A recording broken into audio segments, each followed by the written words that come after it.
Hello and welcome back to my channel. Today I'm going to be reviewing Cloud Musk Eau de Parfum number 21. It's by Mix Bar, which it's a brand that you can get at Target. Okay, we're going to go over, usually I do the accords first and then I go through the notes, but this is like the 6th time that I'm recording this video and I just keep messing up and my iPad keeps freezing, and we're going to go with the notes first because that's where I am on the iPad. Okay, so the top notes are cardamom and cypress. The middle notes, it's cottonflower, iris, jasmine, and peony. The base notes, it's woodsy notes and tonka bean. Let me give you my overall impression of this, and then I'll go through the notes. When I first got this, I've had this for about a year. And at first, I liked it and I hated it. And I really wasn't sure if I was going to keep it or if I even liked it. But I held on to it because I hated it and I liked it at the same time, you know. But I kept going back to it. There was something about it that I really, really liked.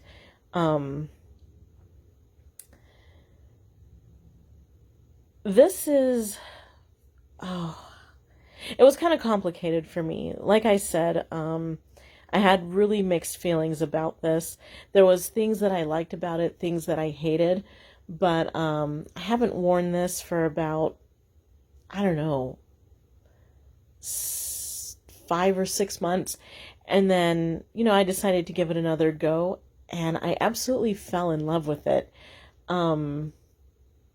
This is a very soft, very cozy, very warm scent.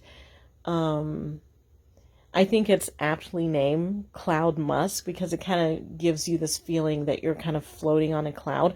I really like the smell of it on cloth. You know, sometimes I'll spray my bedding down with this and then go to sleep. And for me, this is a scent that I really like to wear to bed.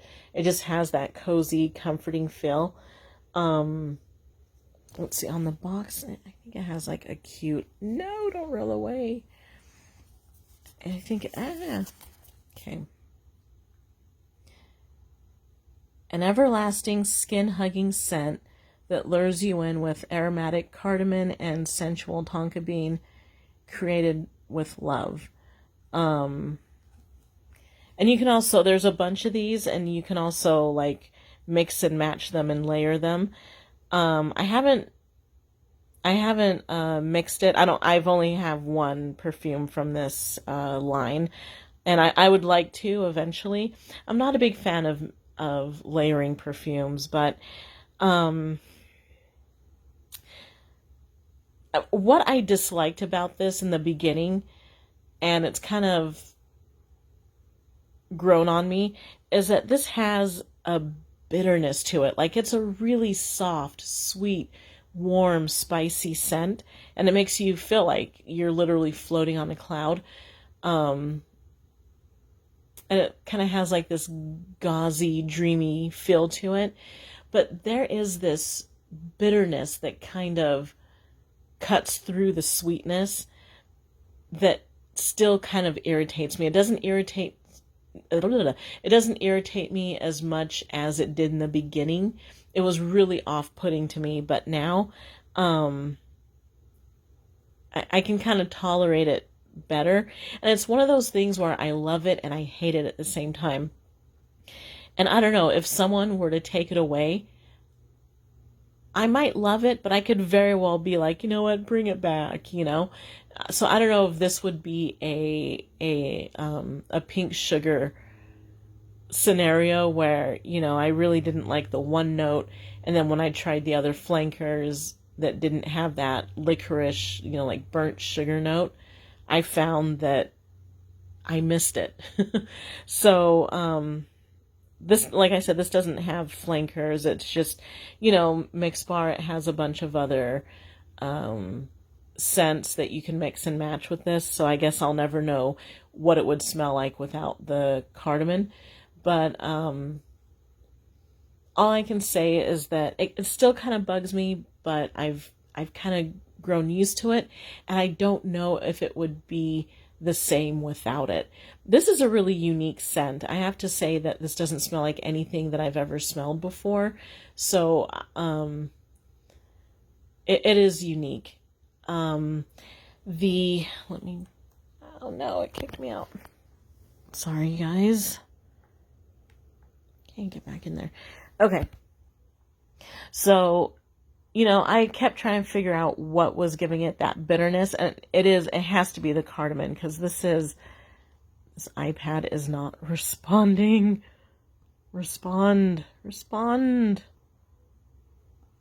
please.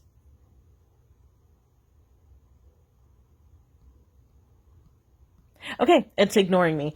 Anyway, from what I remember from memory, cardamom, it's like a resin. It's like an aromatic resin, and it kind of, oh, there we go. And it kind of has like let me read it. So the group is spices and a sweet, resinous, aromatic, and spicy note with a bitter aftertaste. And that is exactly how I would describe this, because the bitterness isn't right off the bat.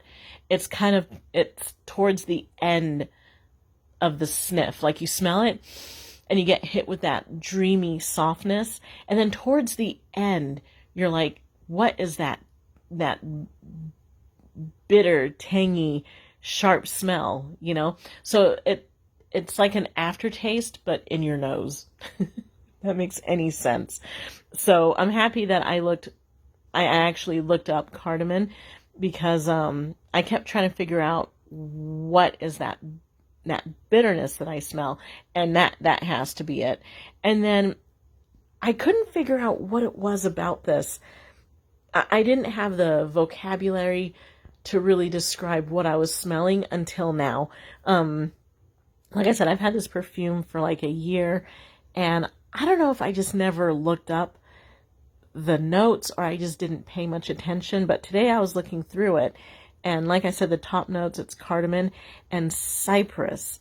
And let me read you, the group is woods and mosses.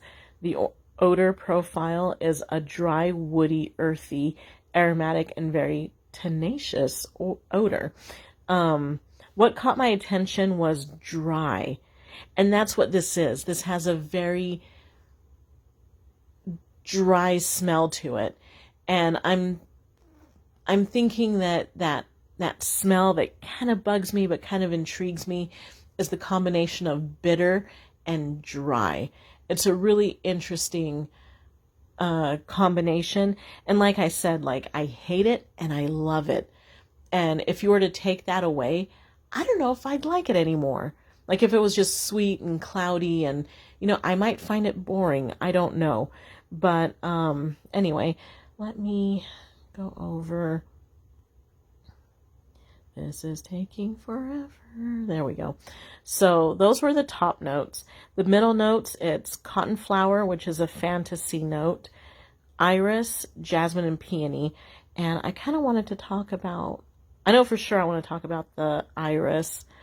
And let's see, cotton flower, group flowers, odor profile, a fantasy note, fluffy, soft, powdery, and comfortable. They nailed it.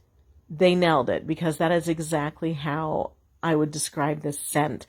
And then the other one I wanted to was the iris. I thought it was interesting. Group flowers and odor profile, a natural iris root note. So a natural iris note is earthy, woody, powdery, reminiscent of boiled carrot. Or it's a fantasy iris note. Okay, why did I mess that up? A fantasy iris note is a powdery floral reminiscent of the violet flower. If I had to guess, I would say that they used the second one, because this doesn't really strike me as overly earthy. It is woody. But I think I think they used the fantasy note of iris in this, because it is powdery. It's floral, but not overly floral. I would say the floral in this is like the vanilla. I can't really pinpoint any certain flower in this, but there's just like a sweetness, an airiness to this that I'm not surprised there's a floral note in here. Anyway, so I wanted to talk about those, and my iPad is loading. And then base notes, woodsy notes, and tonka bean. It is woody, but it's not strong. It's a very soft, gentle wood note, which I really like, because I've smelled some woodsy perfumes, and sometimes they can be really strong, which I like sometimes, but it just depends what the overall perfume is like. So I would say that these notes were, I agree with them. Sometimes I disagree with the notes.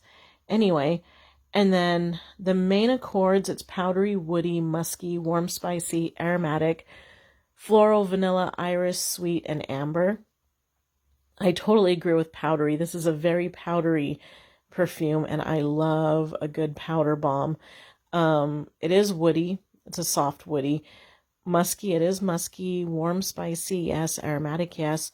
Floral and vanilla, like I said, yes to both, though you can't really pinpoint it out. You can't really smell it individually, but I'm not at all surprised it's in there.